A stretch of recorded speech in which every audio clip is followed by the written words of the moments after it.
How's it going, guys? Well, my video is about recently I lost power on my chuck, on my drill.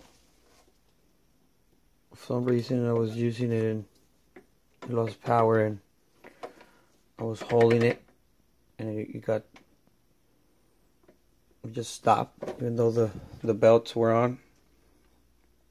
Now I noticed I took the whole thing apart, and actually I didn't have to. It was loose because of that screw right there. You just tighten it up and it'll tighten up the chuck again. And you'll be back in business again.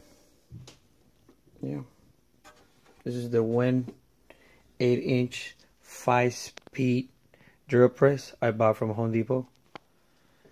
I mean, it works pretty good, but like I said, if you lose power on your chuck, most likely it's this little fucker right here. Yeah. That's the one you need to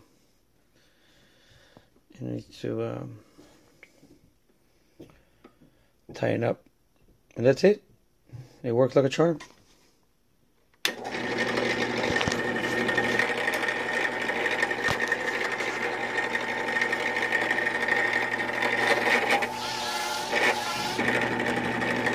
Yep, tight.